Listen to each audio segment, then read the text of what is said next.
प्यारी प्यारी भव्यात्माओं, एक बार मैं तिहाड़ जेल गया प्रवचन करने। नहीं तो बड़े कान खड़े हो गए कि महाराज भी जेल गए क्या। उदयपुर जेल में भी गया था, जहां जाता हूं हर जेल में जाता हूं। तिहाड़ जेल में मैं प्रवचन करने गया। दिल्ली में मेरा चातुर्मास था। प्रवचन के बाद मैंने देखा कि एक कैदी प्रवचन सुनने के बाद फूट फूट कर रो रहा है। एक पेड़ के नीचे जाकर बैठ गया और रोने लगा। मैंने जेलर साहब से कहा कि मैं उस आदमी से मिल सकता हूं। बोले अवश्य। मैंने कहा कि क्यों रो रहे हो। बोले मैं इसलिए रो रहा हूं कि मेरी सजा 20 दिन बाद पूर्ण हो रही है। तो मैंने कहा तुम्हें तो हंसना चाहिए, आनंद में आना चाहिए, झूमना चाहिए। तुम्हारे लिए तो मुक्ति का द्वार मिल रहा है। तुम जेल की दीवारों से बाहर जाओगे, सलाखों से बाहर जाओगे। तुम्हें तो आनंद से भर जाना चाहिए। उसने कहा महाराज जेलर साहब से बोले कि मेरी सजा बढ़ा दी जाए, मैं जेल से बाहर नहीं जाना चाहता हूं। मैंने कहा अजीब कैदी हो तुम, अजीब इंसान हो तुम।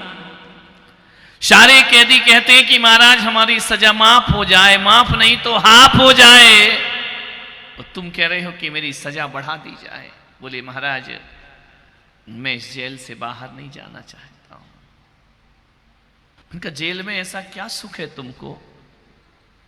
बोले सुख तो जेल में किसी को नहीं मिलता है। परिंदा कैद में होता है तो उसकी मानसिक बहुत बड़ी पीड़ा होती है। ध्यान रखना, जेल में पुलिस वाले भी होते हैं और जेल में अपराधी भी होते हैं, लेकिन अपराधी को धक्के मार के जेल के अंदर लाया जाता है और पुलिस अपने स्वाभिमान से जेल के अंदर जाया करती है। ध्यान रखना। और एक बात याद रखना, अपराधी तो फिर भी मुक्त हो जाता है, पुलिस तो रिटायरमेंट तक कभी जेल से मुक्त नहीं हुआ करती है। ध्यान रखना। लेकिन दोनों की मानसिकता में थोड़ा सा अंतर होता है, मेंटलिटी में थोड़ा अंतर होता है। एक जेल के लिए, एक के लिए जेल वरदान होती है तो एक के लिए जेल अभिशाप। तो अपराधी के लिए अभिशाप है, पुलिस के लिए वरदान हुआ करती है। मान्यवर आपसे निवेदन है, अभी यहाँ पर पूरा प्रशासन लगा हुआ है ना। एक जवान मेरे पास आए पुलिस के, बोले महाराज जब से आप आए हो हमारा रूटीन ही बदल गया। मैंने कहा मतलब क्या। बोले कि 8 बजे सो के उठते थे, अब आपके साथ प्रवचन में चलना पड़ता है तो हम लोग 6 बजे सो करके उठ जाते हैं। हमारी जीवनचर्या बदल गई। हमने कहा कि जवान भाई अभी तक तुम चोरों के पीछे भागते थे, अब संतों के पीछे भाग रहे हो। ध्यान रखना है, अपराधियों के पीछे भागना अलग चीज है और संतों के पीछे भागना अलग चीज हुआ करती है, अलग आनंद हुआ करता है। उस कैदी से मैंने पूछा कि तू बाहर क्यों नहीं जाना चाहता है। बोले महाराज मैं आपके हाथ जोड़ता हूं, पैर पड़ता हूं, मुझे जेल से मुक्त मत कराओ। मैं चाहता हूं मैं इसी जेल में मृत्यु को प्राप्त हो जाऊं, इसी जेल में जीवन का अंत कर दूं, मैं बाहर नहीं जाऊंगा। मैंने कहा वजह क्या है। मैंने कहा पहले एक बात बता, तू जेल के अंदर आया क्यों। ऐसा तूने क्या किया था जो तुझे अपराधी बना दिया। ऐसा क्या हो गया जो कैदी बन करके जी रहा है। ऐ मुक्त गगन के पंछी क्यों पिंजड़े में बंद जी रहा है, पिंजड़े के भीतर क्यों है। उसने कहा महाराज मुझसे अपराध हो गया, मुझसे गलती हो गई और उस अपराध की सजा में आज तक भुगत रहा हूं। कभी कभी ऐसा होता है कुछ अपराध की सजा तो माफ हो जाती है, कुछ अपराध इस तरह से आत्मा में प्रवेश कर जाया करते हैं, उनकी सजा कभी माफ नहीं हुआ करती है। एक बात याद रखना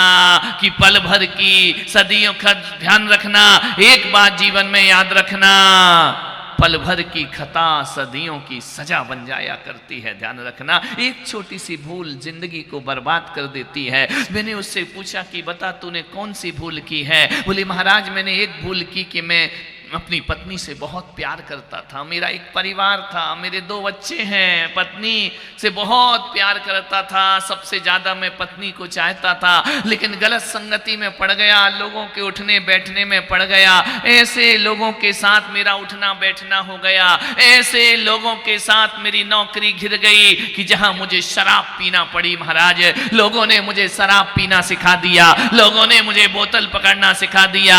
पत्नी ने कहा कि मैं तेरे साथ गरीबी की जिंदगी गुजार सकती हूं, लेकिन शराबी के साथ जिंदगी नहीं गुजार सकती हूं, ध्यान रखना। पत्नी ने कहा कि देख तू भी हरकतें बदल ले। उसने 50 बार समझाया, मुझे समझ नहीं आया। नशे में ऐसा धुत हो गया, ऐसा धुत हो गया, ऐसा धुत हो गया। पत्नी समझाती तो दुश्मन नजर आती, रोज घर में लड़ाइयां होने लगी, रोज घर में झगड़े होने लगे। एक वक्त वह था कि पत्नी रोज शाम को मेरा इंतजार करती थी, और अब एक वक्त वो है कि जब मैं घर जाता था मेरी पत्नी मुंह बिगाड़ लिया करती थी। ध्यान रखना है, वो प्यार खत्म हो गया। एक शराब में, एक नशे ने मेरी जिंदगी के सारे सुख चैन छीन लिए। महाराज, मेरे बच्चे मेरे पास बैठना पसंद नहीं करने लगे। मेरी पत्नी ने लाख समझाया, रोज झगड़े होते, रोज झगड़े होते। हमारे घर में कलह प्रवेश कर गई, सुख शांति भरा हमारा घर एक नरक में तब्दील हो गया। महाराज, मैं बहुत दुखी हुआ, मैं शराब पीने लगा, शराब में ऐसा मदन मस्त हो गया। मेरी पत्नी ने कहा कि ध्यान रखना, मैं तुम्हारा साथ छोड़ दूंगी, मैं तुम्हें तलाक दे दूंगी, तुम्हारे साथ अपनी जिंदगी नहीं गुजारूंगी, मैं भीख मांग करके जीवन गुजार लूंगी, लेकिन किसी शराबी के साथ अपनी जिंदगी नहीं गुजारूंगी। महाराज, एक दिन क्या हुआ, पत्नी में ज्यादा झगड़ा हो गया, इतना झगड़ा बढ़ा, इतना झगड़ा बढ़ा, इतना झगड़ा बना। मुझे गुस्सा आया, मैंने, मेरी पत्नी ने अटैची उठाई, कपड़े रखे और बच्चे को लेकर के चली गई। आज के बाद कभी मैं तुम्हारे घर में वापस नहीं आऊंगी, अब तुम रहो और अपने दोस्तों के साथ जिंदगी गुजारो। वक्त बीता, एक दिन क्या हुआ महाराज, पत्नी सुबह सुबह चली गई। चली जाने के बाद मैंने अपने दोस्तों को फोन किया कि जो जीवन की रुकावट थी वो आज सदा के लिए चली गई, आओ घर में पार्टी करते हैं। मेरे 4-5 दोस्त आए, बोतल खुली, शराब पी, जश्न मना। थोड़ी देर बाद में क्या देखता हूं, मेरे हाथ में शराब का प्याला है, पीते गया, घूंट दर घूंट पीते गया। पीते पीते थोड़ी देर बाद हम दोस्त ठहाके लगा रहे थे, आनंद मना रहे थे, मौज मस्ती में लीन थे।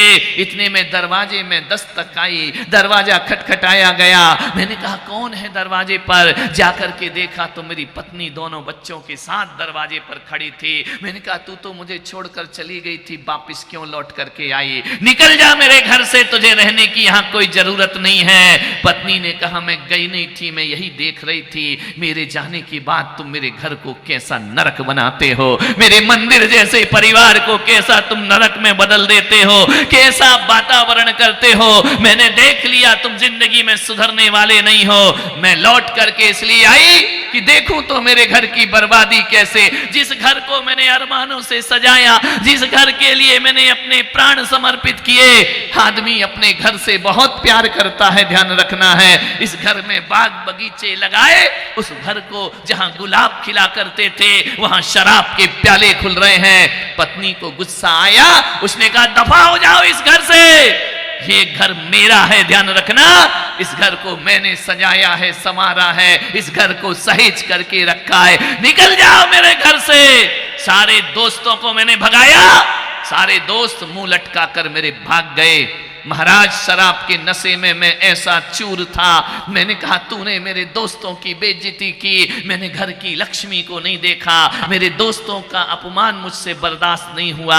महाराज, मेरा पत्नी में झगड़ा बढ़ गया, इतना झगड़ा बढ़ा, इतना झगड़ा बढ़ा, गुस्से में कुछ नहीं दिखा मुझे।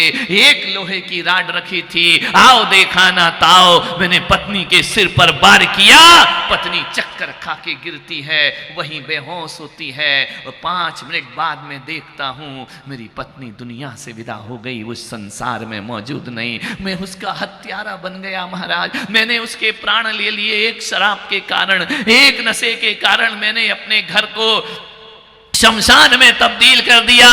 थोड़ी देर बाद मेरे बच्चे लिपट के रो रहे हैं मेरी पत्नी से, खून की धार बह रही है, पुलिस आती है और मुझे अरेस्ट करके ले जाती है। ध्यान रख महाराज, आज 14 साल पूर्ण हो गए, मुझे हत्या का केस लगा और अभी मुझे खबर मिली है कि 20 दिन बाद तुम्हें जेल से रिहा किए जाओगे।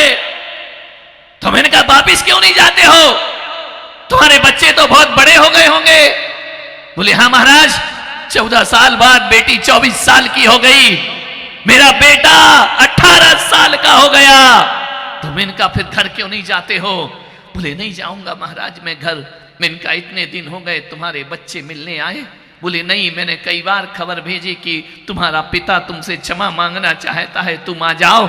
हमारे बच्चों ने कहा जब हमने पूरा बचपना जवानी में तब्दील कर दिया, जब हम अपने पैर पर खड़े हो गए, हम में से बाप का मुंह देखना नहीं चाहते हैं, हम में से बाप को बाप कहना नहीं चाहते हैं। जिसने मेरी माँ की हत्या की हो, ऐसे बाप से हम नफरत करते हैं, हम ऐसे बाप को बाप का दर्जा नहीं देंगे।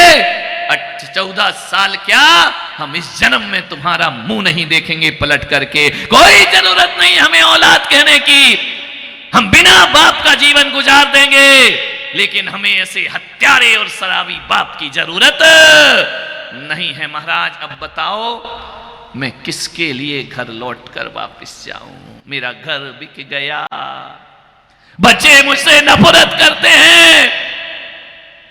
14 साल से निगाहें तकती रही कि मेरे बच्चे आएंगे, मेरे बच्चे आएंगे, एक बच्चा नहीं आया मेरे पास।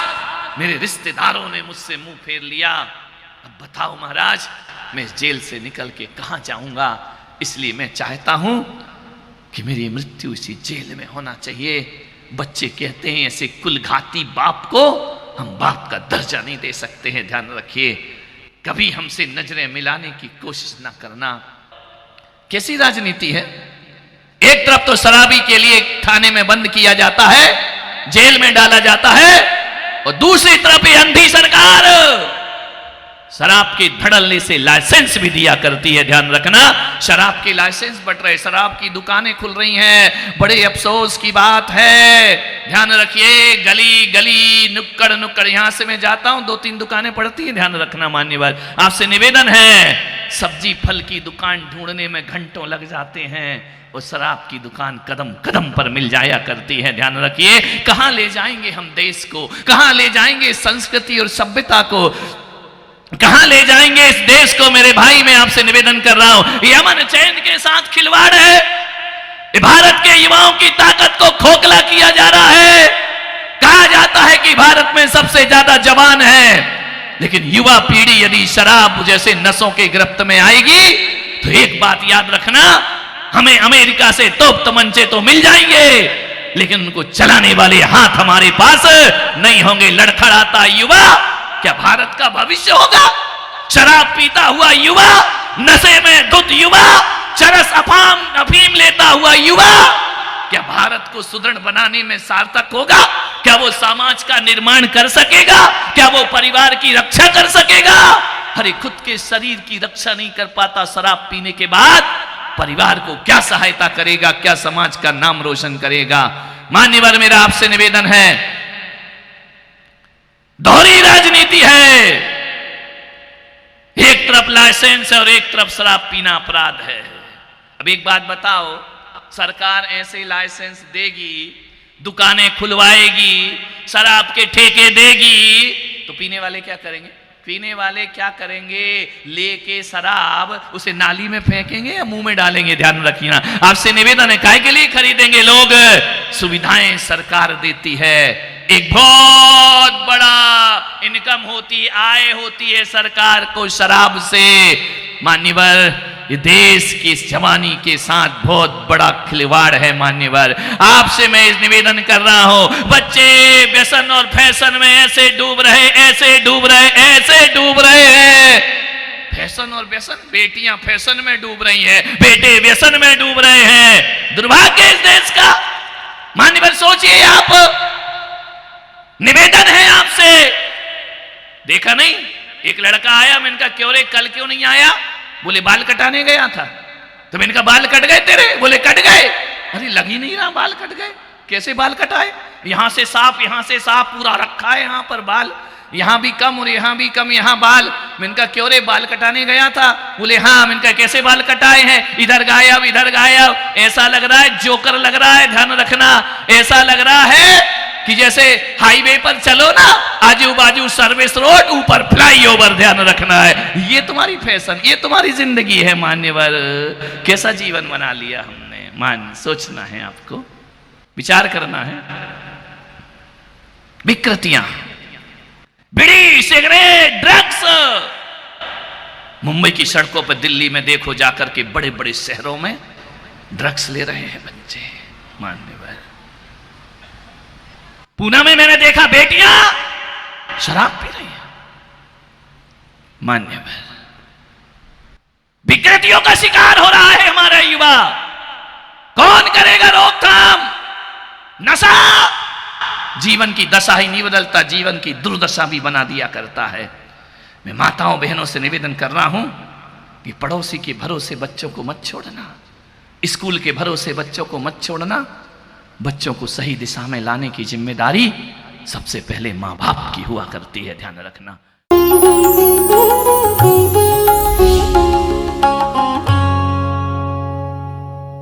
भगवान महावीर के अमर संदेश जीव दया की राह पर चलते हुए भारत गौरव राष्ट्र संत आचार्य श्री पुलक सागर जी गुरुदेव की प्रेरणा से वात्सल्य धारा ट्रस्ट द्वारा संचालित एक महाअभियान शिक्षा और सेवा समय की मांग। वात्सल्य धारा एक समाधान, मानवीयता की दुनिया में बढ़ते कदम। वात्सल्य धारा एक प्रकल्प अनेक, सुशिक्षा, सुस्वास्थ्य शिविर, औषधि वितरण। वात्सल्य धारा रुग्ण वाहिनी, अहिंसा प्रसाद, माँ जिनवाड़ी संग्रहालय, जीव दया, गौ सेवा, कन्यादान, वात्सल्य धाम। सामर्थ्य अनुसार सहयोग धनराशि प्रदान कर हमसे जुड़े। बैंक खाता विवरण निम्नवत है, अथवा आप अपनी दान राशि दिए गए QR कोड को स्कैन करके हमें UPI द्वारा सीधे भेज सकते हैं। आपके द्वारा दिया गया दान आयकर की धारा ATG के अंतर्गत कर मुक्त है। पूछताछ हेतु हमें संपर्क करें 991098 7666 98109 00699।